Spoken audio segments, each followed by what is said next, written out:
문재인이 가장 두려워하는 분입니다.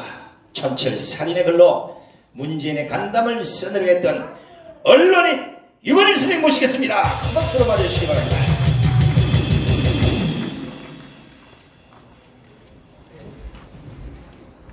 여러분 안녕하십니까? 저는 오늘 언론인이라는 사회적인 타이틀을 완전히 내려놓고 기독교 신자의 한 사람으로 이제 예배에 참여했습니다. 저는 천주교 신자입니다. 우리 이계성 선생님처럼. 그러나 이 자리에 불교 스님들은 계시는데 천주교 성직자가 한 분도 안 계신 거에 대해서 여러분들께 깊이 유감의 뜻을 표합니다. 그러나 우리들 자유민주 대한민국을 사랑하는 천주교 신자들은 지금 묵묵히 또는 거리에서 일제히 여러분의 뒤를 따라서 대한민국과 자유민주 체제를 구하소서 하는 기도에 복창하고 있음을 분명히 알려드립니다. 제가 오늘 드리고자 하는 말씀은 딱 한마디입니다. 이 정부와 정권 실세, 운동권을 향해서 주는 충고 내지는 경고 또는 설득입니다. 무리수 두지 말라는 겁니다.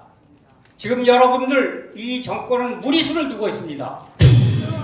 저는 이 나이 되도록 역대 막강했던 정권이 무리수를 두다가 어떻게 몰락의 나락으로 떨어졌는지를 현장에서 매번 생생하게 겪고 지켜보고 참여했던 그러면서 나이를 먹은 사람입니다.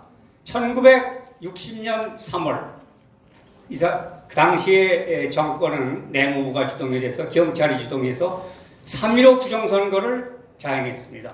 유권자를 3인조, 4인조로 묶어서 서로 투표를 누구한테 찍었는지 보여주고 감시하게 하는 그런 조직이었습니다. 이게 어떻게 소문이 안 나기를 바랍니까? 그래서 국민들이 분노하고 4월 18일 날 고려대 학생들이 들고 일어나서 청계천 앞으로까지 진출을 했습니다. 이거를 정치 깡패들이 무자비하게 유혈이 낭자하게 주업해가지고 드디어 그 이튿날 4월 19일 날 전국 전 서울의 대학생들이 광화문광장 또는 청와대 앞까지 진출했습니다. 이게 바로 4.19 의거였습니다. 그 다음 1970년대 후반 유신 정권이 좀 지나친 과도한 탄압을 하던 때였습니다. 그때 부산과 마산의 시민들이 들고 일어나서 그것이 바로 부마 사태였습니다. 이 부마 사태가 일어나니까 10월 26일 날 박 대통령, 김재규 중앙정보부장, 차지철 경호실장, 김재원 대통령 비서실장이 네 사람이 풍정동 안가에서 밥을 먹다가 거기서 차지철이 김재규 부장한테 말했습니다.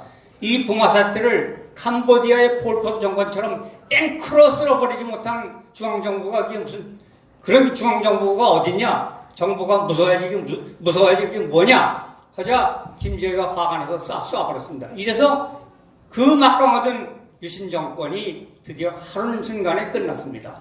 그러다가 1980년대 후반이 되었습니다. 그때 50 말기에 남영동 분실에서 서울대학생 박종철이라는 학생이 잡혀온 것까지는 그건 잘 모르겠습니다만 저건 고문을 하다 죽였습니다.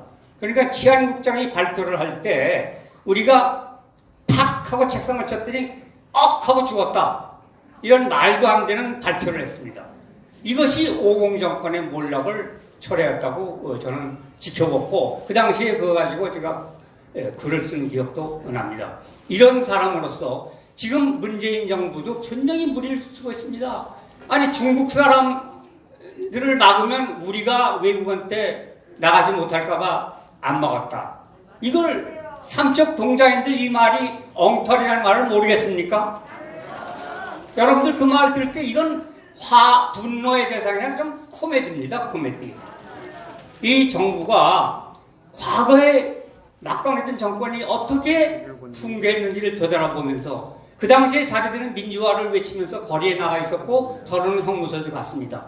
그때 그 초심을 잃어버리고 이 사람들이 새로운 억압자로 발돋움한 겁니다. 이게 역사의 아이러니고 기막힌 얘기입니다. 한때 민주화다, 인권이다, 자유다, 민주다 부르짖던 사람들이 이제 와서는 바로 여러분과 같은 자유를 부르짖는 사람들을 억압하고 있습니다. 이게 얼마나 기막힌 자가당착이고 자기 모순입니까? 이거를 왜 이 정부를 이끄는 사람들이 백치가 아닌 다음에 이 자명한 이치를 모르고 이런 불을 범합니까? 전광훈 목사가 도주의 우려가 있어서 붙잡았어요? 어디로 도망갑니까? 이 양반이? 사랑제일교회 화장실로 도망갑니까? 화장실 아까 제가 가봤지만 거기 뭐 있기 뭐 이렇게 편하더구만요. 하지만 경찰이 얼마든지 그거 잡을 수 있는 거 아닙니까?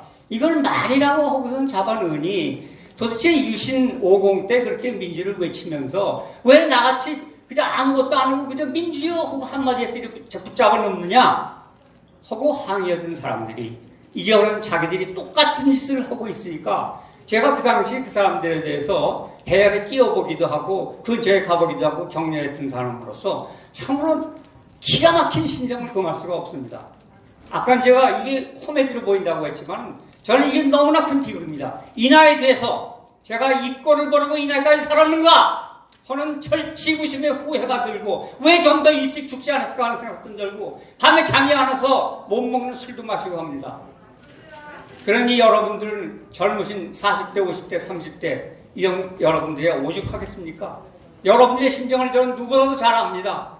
어떻게 이런 세상에 이런 광경이 있을 수 있느냐 하는 심정일 것입니다. 그래서 긴 말씀 드리지 않겠습니다. 이런 그 침통한 마음을 가지고 하늘에 사무친 기도를 하면 하늘이 움직인다고 했습니다. 저는 신비주의는 잘 모릅니다만 열성적으로 마음을 한 곳에 모아서 피눈물을 흘리며 절규할 때 하늘이 움직이더라 하는 것을 여러 차례 봤습니다. 저는 그 무시무시한 자유당 경찰국가가 무너질 누가 알았습니까? 그 강력한 50 군사정부가 무너질 누가 알았습니까? 그 강력한 유신정부가 저는 한 100년 갈 것 같이 아득하더라고요. 그러나 결국은 무리수를 두다가 무너졌습니다. 이 경고, 이 역사의 교훈을 이 정부는 알아야 될 것입니다. 그래서 끝으로 저는 기도하는 천주교 신자로서의 기도를 할 테니까 여러분들께서 제가 구하소서 하게 되면 구하소서 하고 복창해 주시기 바랍니다. 주여, 우리를 악에서 구하소서. 우리를 억압하는 자들도 그들이 짓는 어리석음과 죄업으로부터 구하소서. 대한민국을 구하소서. 자유민주주의를 구하소서. 감사합니다. 네, 고맙습니다. 역시 언론이시라 깔끔하게 정리해 주십니다. 제가 판단하고 이 교회 안에서는 절대 거짓말하면 안 되는데 이 강화문 광장에서 보면 이 감이 있습니다. 하늘에 주는 감이. 3월